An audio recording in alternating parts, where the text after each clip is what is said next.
नमस्कार, मैं हूं जय दुबे और आप सभी का हार्दिक अभिनंदन है हमारे इस खास प्रोग्राम भारत का ट्रंप में। विश्व के सबसे पुराने और ताकतवर देश संयुक्त राष्ट्र अमेरिका के 47वें राष्ट्रपति चुने गए डोनाल्ड जॉन ट्रंप के राजनीतिक सफर को महज 24 बरस ही हुए हैं। इस दौरान वे दूसरी बार राष्ट्रपति के चुनाव में सफल साबित हुए। इससे पहले अमेरिका के 45वें राष्ट्रपति का ताज भी ट्रंप के सिर पर बंधा था। मूलतः व्यवसायिक घराने से संबंध रखने वाले ट्रंप का जन्म 14 जून 1946 को क्वींस सिटी, न्यूयॉर्क में हुआ था। प्राथमिक शिक्षा के बाद ट्रंप ने अर्थशास्त्र विषय में स्नातक की उपाधि हासिल की। इसके बाद पिता ने पूरा कारोबार का जिम्मा डोनाल्ड ट्रंप के कंधों पर सौंप दिया। संयुक्त राष्ट्र संघ अमेरिका के दूसरी बार राष्ट्राध्यक्ष चुने गए डोनाल्ड शुरू से ही महत्वाकांक्षी थे। 1971 में उनके पिता ने उन्हें परिवार के रियल एस्टेट व्यवसाय का अध्यक्ष नियुक्त किया। इसके बाद ट्रंप ने व्यवसाय का नाम बदलकर ट्रंप ऑर्गेनाइजेशन कर दिया और अपना ध्यान गगनचुंबी इमारतों, होटलों, कैसीनो और गोल्फ कोर्स के निर्माण और नवीनीकरण पर केंद्रित कर दिया। 20 सालों के कारोबारी काल में ट्रंप ने अपने कारोबार को अमेरिका से भारत और विश्व के विभिन्न देशों में फैलाया।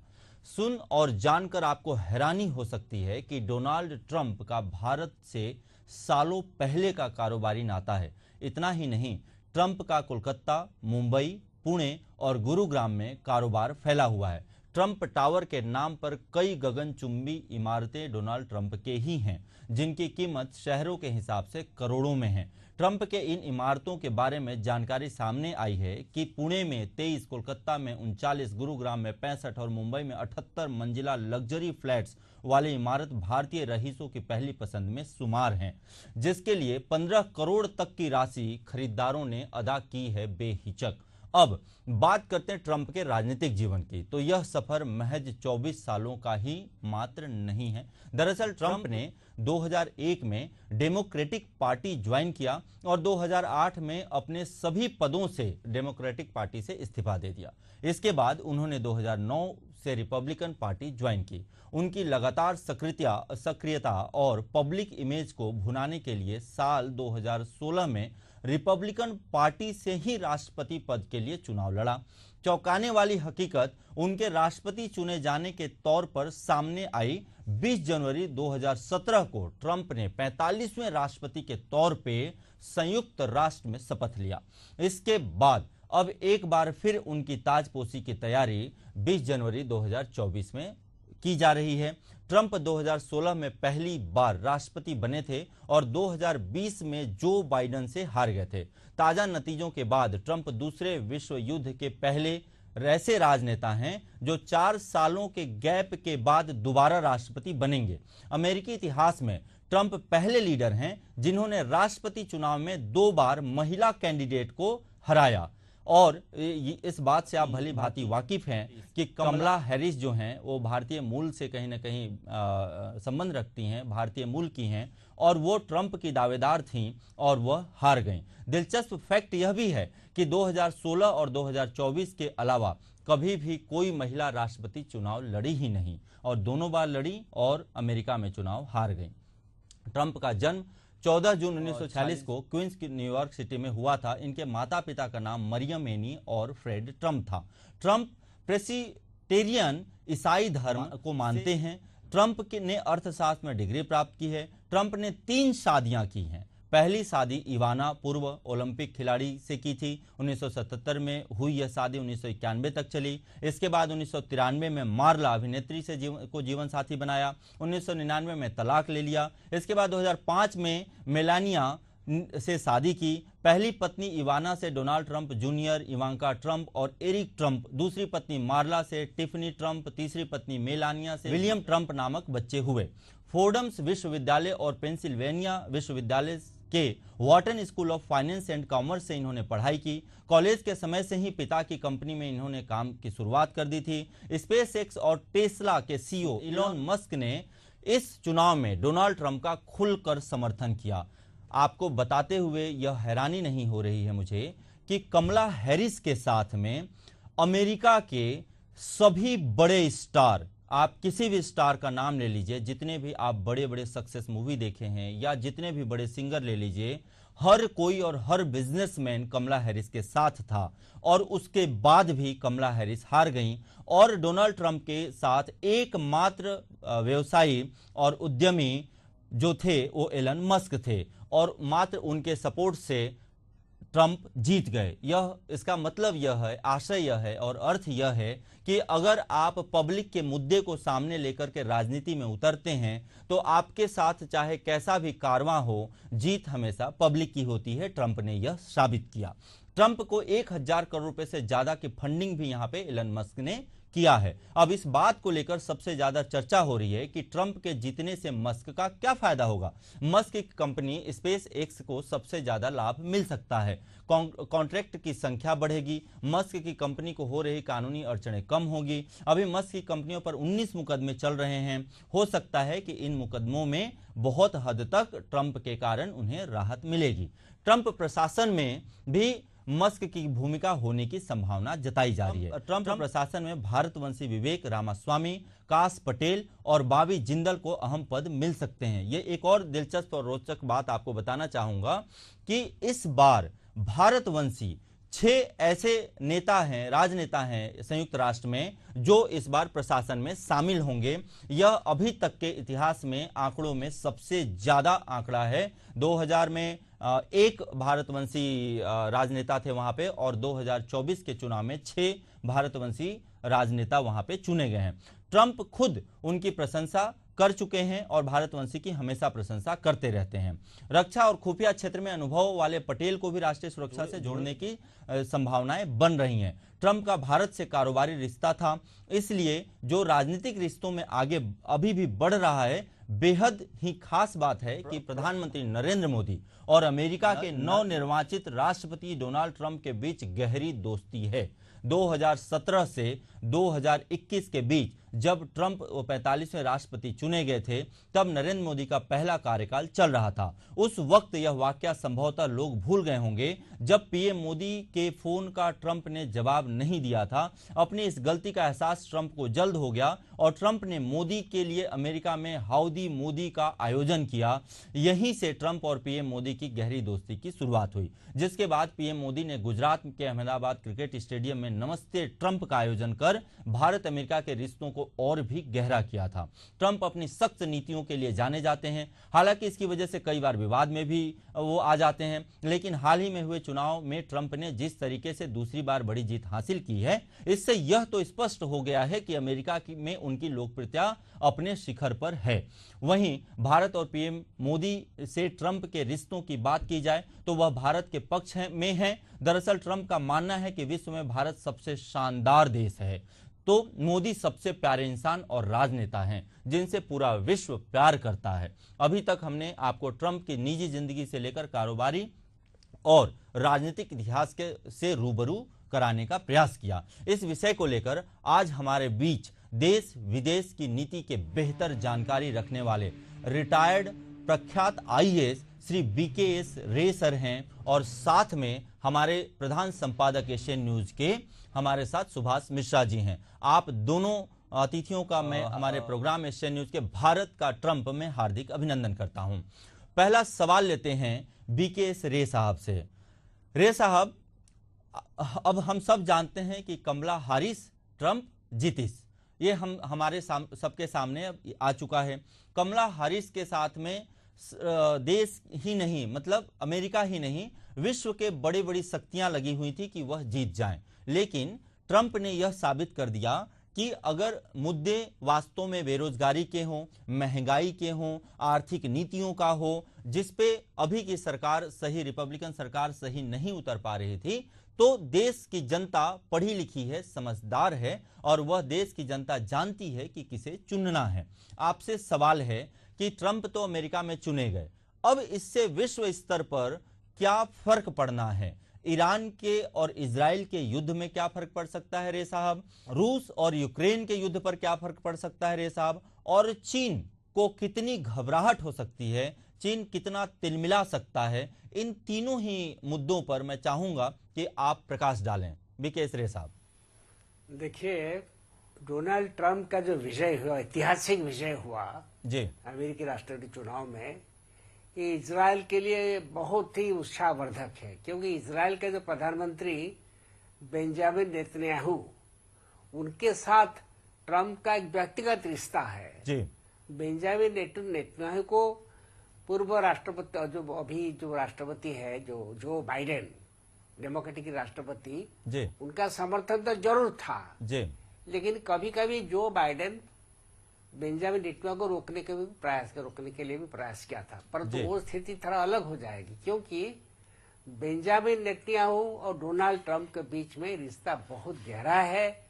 और मुझे तो ऐसा लगता है कि आगे जो स्थिति बनेगी, ये सबसे ज्यादा नुकसान ईरान को होगा, क्योंकि आपको याद होगा जब बाराक ओबामा जब अमेरिका के राष्ट्रपति थे, उन्होंने ईरान के जो परमाणु कार्यक्रम के साथ कुछ समझौता कर लिया था।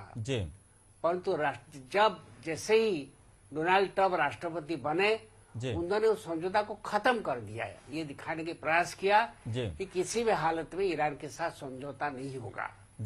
तो इजराइल के लिए एक उत्साहवर्धक है ट्रंप का विजय, और ईरान के लिए घातक है। तो ईरान डर रहा है कि कहीं और ज्यादा आक्रमणात्मक नीति इजराइल द्वारा न किया जाए, क्योंकि अभी भी हाल ही में आपको मालूम होगा, इजराइल द्वारा बमबारी की गई थी ईरान में, बहुत नुकसान भी किया।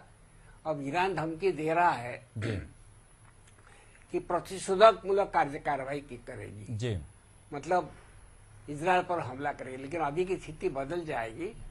और मुझे लगता है कि ट्रंप जब इजराइल के साथ तन मन धन से जुड़े हैं, ईरान भयभीत है, और अमेरिका और इजराइल का संबंध में काफी घनिष्ठता आएगी, और ईरान के लिए एक खतरे की घंटी है ट्रंप का विजय। एक खास सुर्खियों में थी, ईरान ने धमकी दिया है कि हम ट्रंप को मार देंगे।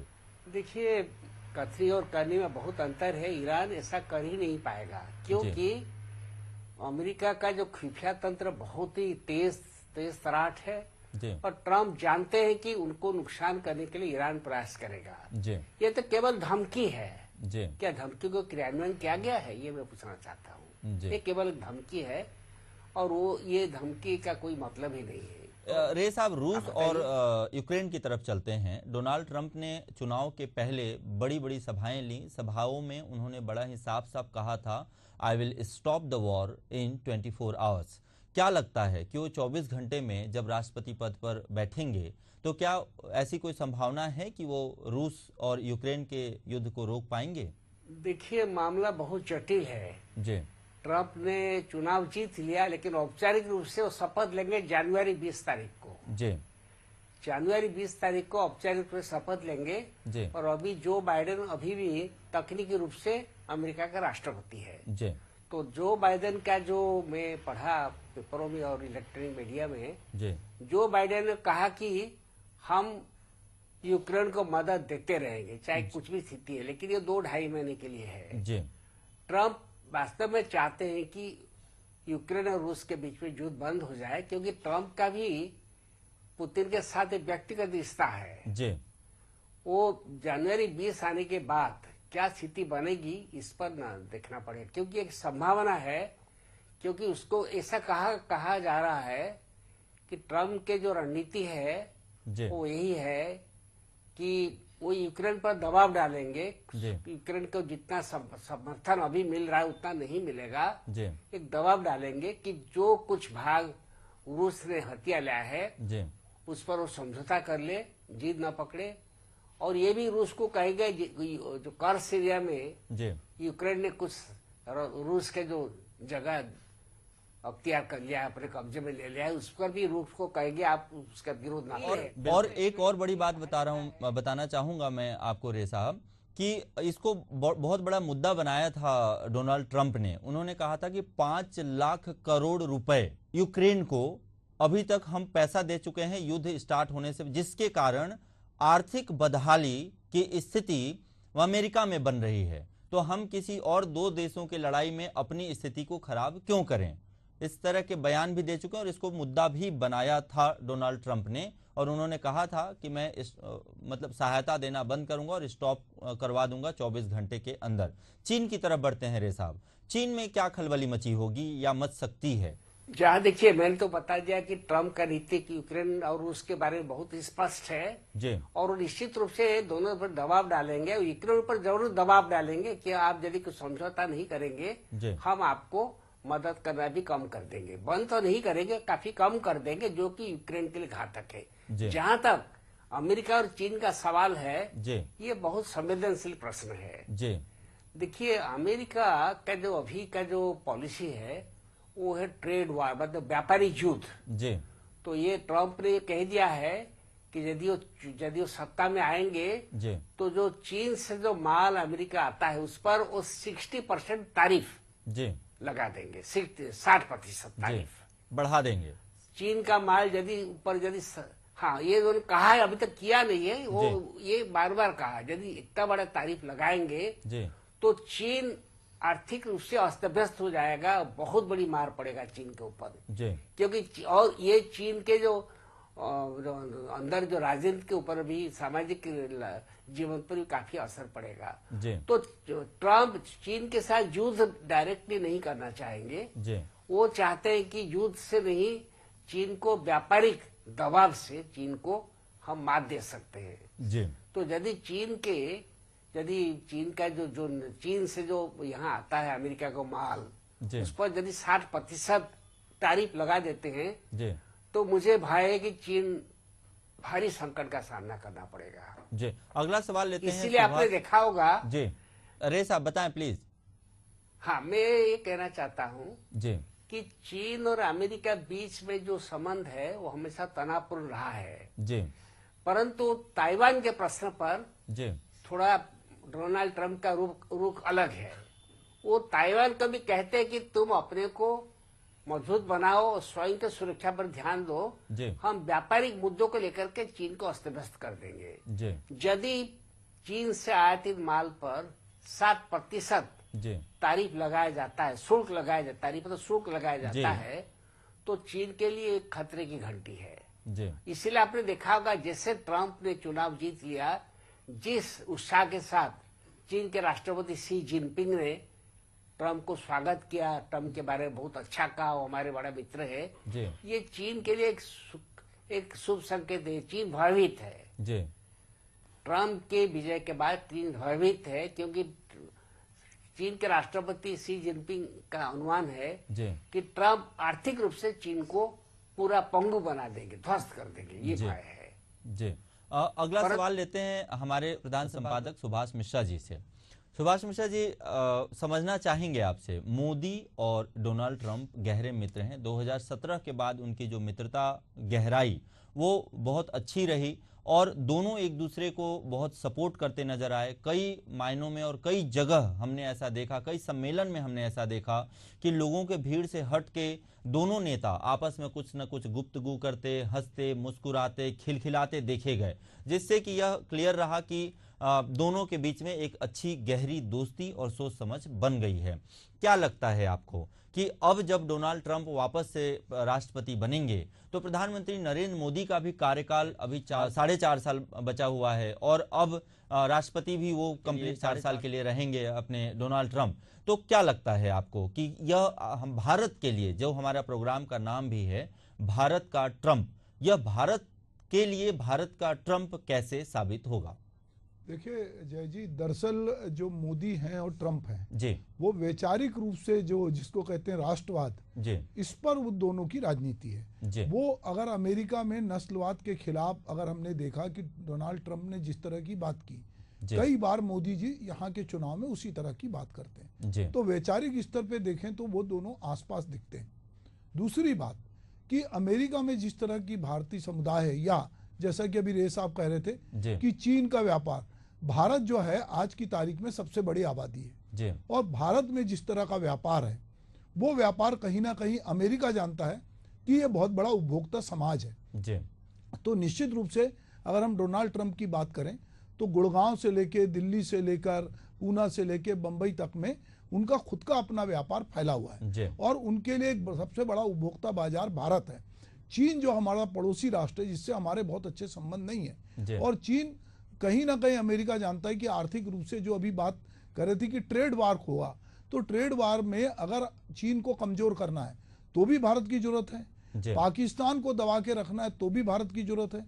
तो भारत अगर हम एशिया में देखें तो यदि एशिया मुल्क में अमेरिका को, चूंकि अमेरिका को भी जो है केवल डोनाल्ड ट्रंप नहीं चला रहे, बहुत सारे कारपोरेट चलाते हैं जिन्होंने चंदा दिया है और जो बहुत सारे उनके साथ होंगे। ये अलग बात है कि बहुत सारे सेलिब्रिटी जो है कमला हैरिस के साथ थे, पर पता नहीं क्यों हम ये बात समझ नहीं पा रहे हैं कि अमेरिका जैसे देश में जो महिला है वो एक भी बार अभी तक वहां पर राष्ट्रपति नहीं बनी। तो हो सकता है कि उस देश की मानसिकता में हो कि हम महिलाओं को अभी भी वो उस लेवल पे नहीं समझते हैं कि वो पूरी तरह से देश को संभाले। पर निश्चित रूप से अगर डोनाल्ड ट्रंप बने और जिस तरह से एक्स पर मोदी जी ने उनको बधाई दी और अपना दोस्त कहा है, और यही बात ट्रंप ने भी कही है, तो ये दोस्ती कहीं ना कहीं रंग लाएगी। और मोदी जी जानते हैं कि किसके साथ किस तरह के रिलेशन रखना है, वो उनको भी विश्व में अपनी छवि बनाना है। तो मुझे लगता है दोनों ही नेता कोई अवसर ऐसा नहीं छोड़ेंगे कि जिसमें वो एक दूसरे के हाथ मजबूत करते ना दिखें। एक बड़ा सवाल सुभाष मिश्रा जी, वीजा की बात करते हैं, खासकर जॉब वीजा, H1B वीजा की बात करते हैं, बहुत ही क्लियर और साफ सुथरे शब्दों में डोनाल्ड ट्रंप ने इस बार पहली बार संयुक्त राष्ट्र अमेरिका के चुनाव में पहली बार हिंदू शब्द का यूज किया गया, मैं आपको बताऊं, और हिंदुत्व को संरक्षण और बढ़ावा देने की बात कही गई, जिसको डोनाल्ड ट्रंप ने किया, जिसको कि वहां के भारतीय समुदाय के जितने भी लोग थे उसको उन्होंने हाथों हाथ लिया।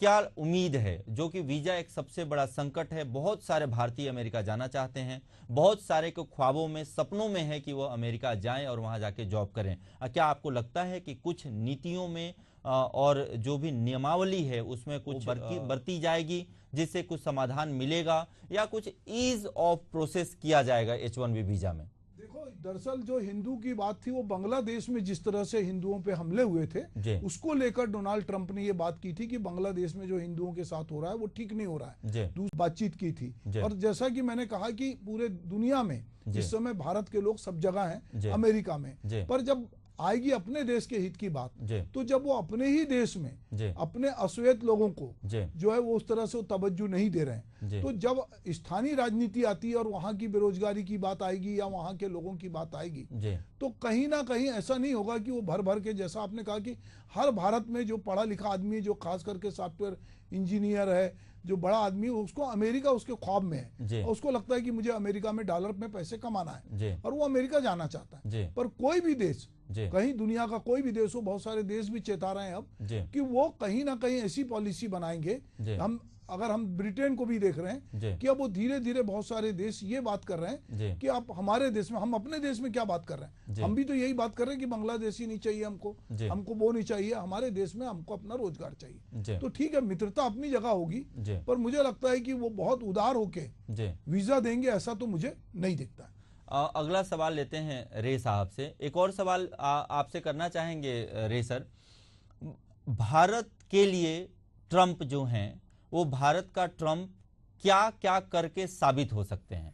देखिए, अभी जो विश्व राजनीति की जो स्थिति है, विश्व में जिस प्रकार तनाव बढ़ रहा है, भारत को ट्रंप का जरूरत है।